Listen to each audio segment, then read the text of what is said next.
Welcome, everyone. Welcome to Listen and Chill, a podcast where you sit back, relax while we talk about everything that is going on in today's society.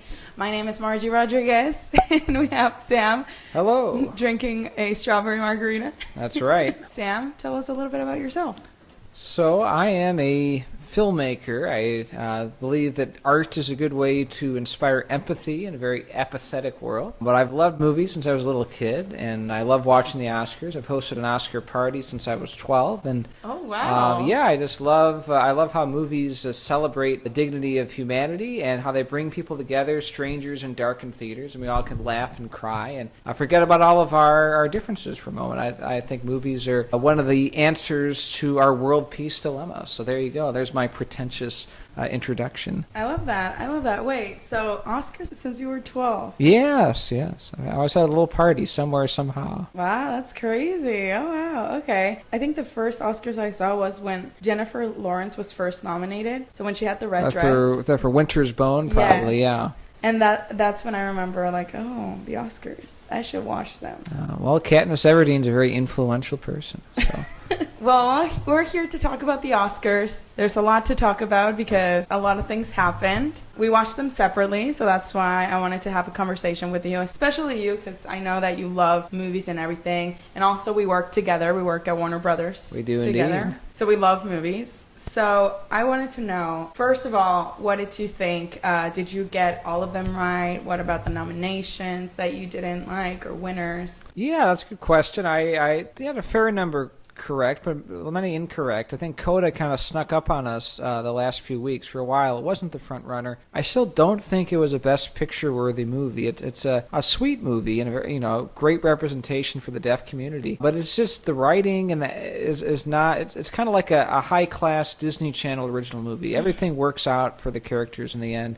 She gets into college. She gets the guy, and I wanted a little more disappointment. I felt like that would have made it more grounded. I think Power of the Dog was a very worthy Best Picture winner, but that kind of slept through the cracks. It did get Best Director. And there were some movies I wish could have got nominations. Red Rocket by Sean Baker, one of my favorite directors who did The Florida Project and Tangerine. Thought Last Night in Soho, while some people did not like it, I enjoyed it a lot. Could have got a couple noms. And I love the wacky French film Titane. That should have got at least a Best Supporting Actor nomination. So there's snubs as always, but overall it was a fair, definitely more entertaining ceremony than last year. Okay. I disagree with you in The Power of the Dog. But yes, I am kind of glad Coda won. I wasn't rooting for Coda, but I mean, I was very excited when it won because I didn't think it had its potential to win. Yes. Like I thought it was good, but it didn't have like that much because there were other nominations. On the other side, Belfast, I loved it the moment I watched. I was like, oh my God, I loved every minute of it, everything. And I was like, this is a Best Picture winner. So when I saw that, I was like, yeah, it's going to win. Like, of course. But I'm really glad Coda won. Power of the Dog, That's why I wanted to ask you, why did you like Power of the Dog? So Power of the Dog is an acquired taste, I will agree. But Power of the Dog is an extremely nuanced film. It's a film that, it shows rather than tells, with the exception of Benedict Cumberbatch making a drinking game out of Bronco Henry. He said that Bronco Henry did this. That got kind of annoying. But there's so much, the cinematography to begin with, very much a tribute to John Ford, the classic Westerns director. All the framing, seeing the men through the doorway and the silhouettes, the nuance of the characters. Nobody was all good, nobody was all evil. You saw the humanity of each person. Jesse Plemons' character was somewhat cowardly. It took him a while to really stand up. Benedict Cumberbatch was a tortured soul, and he turned that tortured soul into a lot of cruelty. And then, of course, you've got Kirsten Dunst, who struggles as a good mother, but struggles with the drinking, and then her son, who is more devious than meets the eye, and that really is quite a twist. So I think the movie, it's a movie that's very rewarding when you watch it closely, but if you watch it without paying attention, it's extremely boring. It's a slow burn. But I think Jane Campion really made a work of art, and I think works of art deserve attention. So I'm glad I got a couple Oscars, and I think it could have got Best Picture, but they went with the crowd pleaser Coda instead. So I bet you were excited when Jane Campion won. Yeah, I think it was well-earned Oscar for her, and I was happy when Belfast won Screenplay, because I also love Belfast. I loved Kenneth Branagh's directing, and at least, he also wrote the script, so he did get an Oscar. But I thought the directing in that film especially aided the story. You notice the framing of each scene, how the kid would be eavesdropping in the other room while his parents were talking, and how really it showed how staging a scene can enhance the story and bring the script to life. So I thought that was one of the best directed movies I'd seen. I agree with you with Coda. Well, overall, the Oscars, I think it was very diverse. I think that now, like, the Academy and everything, like, it has new people, and they, like, spaced it out. They had everything for everyone. Like, they had Latino people that won. They had people with disabilities that won, and a woman that won, and, like, white people that won. So, like, it was spaced out pretty well. Because before, it was, like, only white people or only men, I'm satisfied with the results. I remember last year I was like, no, I'm so mad about Chadwick Boseman and everything. But now I didn't vote for many of them, but I'm satisfied with what I saw. Yes, Coda, I think it deserves it, but I don't think it's the best movie out there. Maybe they chose it because it's Coda. But still, I went with the artistic side, and I was like, Belfast is going to win because, yes, that deserves to win. I like how it was set, the stage. Mm-hmm. I think it was nice that it wasn't like an audience. Like, people had, like, those chairs separately. Right. I loved it. And I was like, they should keep doing that. Okay, let's talk about the host. What did you think about that? Yeah, I mean, the host situation is always hit or miss. Sometimes it distracts from the show. I thought overall it was fine. I think that Wanda Sykes is very funny. I loved her whole Academy Museum segment. That was very cute and very quick-witted humor. All of them were fine. I didn't laugh out loud that much, but I'm an old-fashioned guy, so I like the old Billy Crystal stuff where he'd come out and do a musical number about everything, and that was very classy. I kind of missed some of the old Hollywood vibe, but I was better that I think it's good to have hosts, because last year with no host, and it was at the train stations, it's so boring. Weird. It was so over-serious. Everyone was taking themselves way too seriously, and this added a little levity, which I think is necessary. Because I heard a lot of stuff about the host and everything, that it was controversial, that the jokes that they did. I didn't think it was that bad. I mean, I think they were funny. There was a joke that I was like, it was when Amy Schumer did the seat filler thing. Oh, yeah. I was like, I don't know if that was okay, but I mean, whatever. But also, I think that I loved about the Oscars this year is that they did the movie things. They did the anniversaries, like The Godfather and Pulp Fiction. Yeah, Pulp Fiction. That is so cool, and they should keep doing that, because I know that's new, right? They never done that before. Yeah, once in a while they'll reference anniversaries, but this is just an anniversary-heavy year. You've got James Bond, Cabaret, Pulp Fiction. Do you want to talk about the big thing?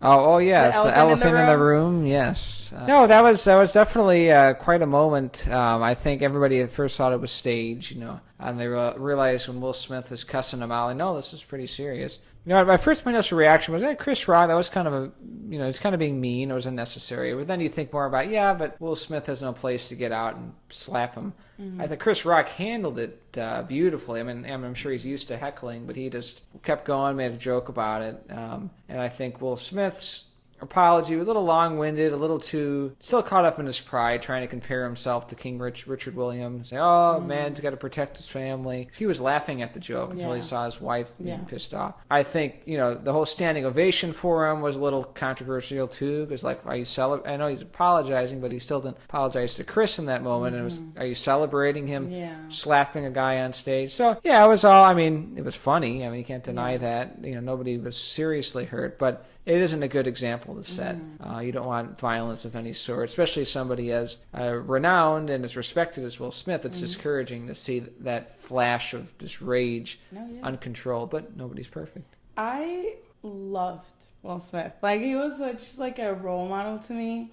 After I saw that, things changed. I don't know why, but I saw him on the red carpet. I was rooting for him, but I didn't think I wanted him to win, but I also thought that Andrew Garfield deserved it more. But I was like, oh, it's Will Smith. He's going to win. It's his time, whatever. So, I was like, oh my God, Will Smith is in the front row. That's so cool. And I would see his reactions and everything. And then when I heard that joke, I didn't get it at first. I didn't know what G.I. Jane was. I was like, what? But I saw Jada Pinkett Smith do that face, and I was like, oh, she's just doing that as a joke. I didn't think she was actually mad. Right. After that, I saw that Will Smith just walked up, and the sound just sounded so fake, and then the way that he did his face, I was like, oh, this is just like a skit or whatever. And the moment that they shut off the audio, that's when I was like, oh dear, yeah. Oh my god, wait, this is not fake, what the hell? And then I was like, what is he yelling, and I didn't know what was going on until I saw it on Twitter, the uncensored version, and I was like, that is so low for Will Smith. And after that, I said, he is not gonna win the Oscar. Like, I was like, there's no way. Well, they can't change it last minute, though. It's already been decided. But like, I was like, there's no way he's gonna win it. If they got Warren Beatty to announce it, maybe he wouldn't win it, but But I mean, after that, when he won, I was like, I don't see him the same way. I was like, no. This is a big moment, like Oscars and everything. It's like a big, like, high class. The way that he handled that was very low class, like very immature. Like, he could have handled it behind the scenes, maybe talk to him. But the way that he did it in front of everyone, when he knew that a lot of people were watching, he wanted people to see that was very, no, I don't agree with that. And I hate that people were like rooting for him and all that. And I get that it was like a bad joke, but like people were doing jokes the whole time. If you didn't like it, just deal with it backstage. But did you see what Wanda Sykes responded? She went to the Ellen show. I don't think I did specifically, no. Yeah, well, I can show it to you afterwards.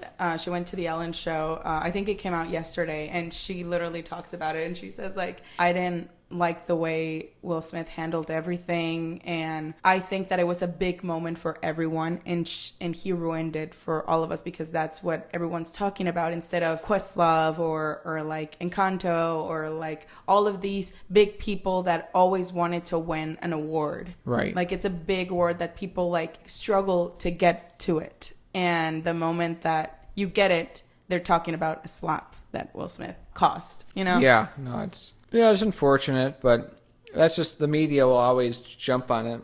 The media has a choice, too, not to focus on it, not to blow it out of proportion. Mm-hmm. And they're not going to, because it sells. It sells, Violence sells, and scandal. So that's the, yes, Will Smith brought attention to himself, but the media is still responsible for being like, this is great. Yeah. We're going to amplify this, make a million memes. Everybody hates Chris, all that stuff. And it's funny, but it also is just pointless. There's Ukraine, all these horrible things going on, and we, focus on a guy getting slapped at the Oscars. So. You know what I thought? And maybe I'm wrong, but I think Will Smith slapped Chris Rock because he knew that he was so loved by the world that, like, when he slapped him, he thought that people were going to root for him. Because I don't know if you saw, but the moment he slapped him, he went back to his seat smiling. Like, I feel like he knew that, I made the right decision, because people know about my wife's condition, and look at me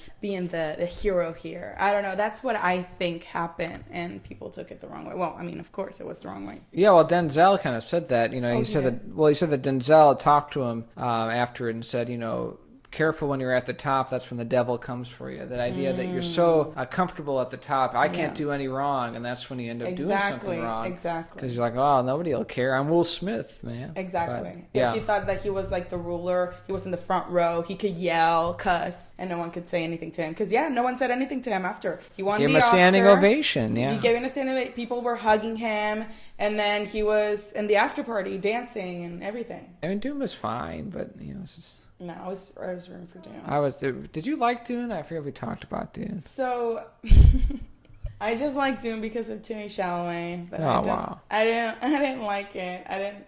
It's okay. I fell asleep because it's too long. Yeah. It's too slow. I'm not a big sci-fi person. So I wasn't going to watch it, but I just watched it because of him. But then I was like, no, I give up. But yeah, anything where Timothée Chalamet is, I have to watch. I run the other direction, so there you go. No, I think Timmy's only as good when he's crying in front of a fireplace. But Dune, I couldn't get into the characters. I thought you have a movie like Star Wars. It's not as scientifically ambitious, but you have a simple shot of Luke Skywalker looking up at the moons and John Williams' music playing, and you can feel he wants adventure. He wants to get out of here. You can relate to that. Yeah. But I couldn't relate to any of the characters in Dune. I didn't really care about what they wanted. I didn't understand what they wanted, but I just couldn't get into it, so I thought it was boring. But my best friend loved it. His favorite movie of the year, probably because of Timothée Chalamet.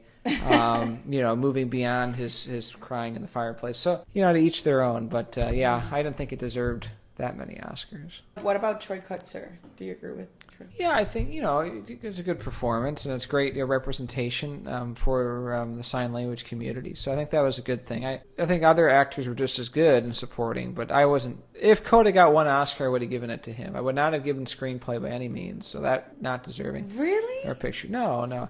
Screenplay you wouldn't? Screenplay was my problem with the film. Everything worked out. It was very contrived. It told you when to cry. I don't like being told when to cry. I want it to be organic. A movie like Power of the Dog, you have that scene when Jesse Plemons and Kirsten Dunst are up in the hill and they're dancing, and then Jesse Plemons gets very choked up and he says, I just want to tell you how nice it is not to be alone. That's a moment, and that's a moment that doesn't tell you to cry, but you might cry because it's so real and human. But Coda is full of moments that say, oh, it's like being in a studio audience and they're holding up a sign, cry now. Yeah. I think you have to rewatch it. Maybe. Yeah. Maybe, okay, rewatch Coda and I'll you watch rewatch Power of the Dog. There you go. That's a deal.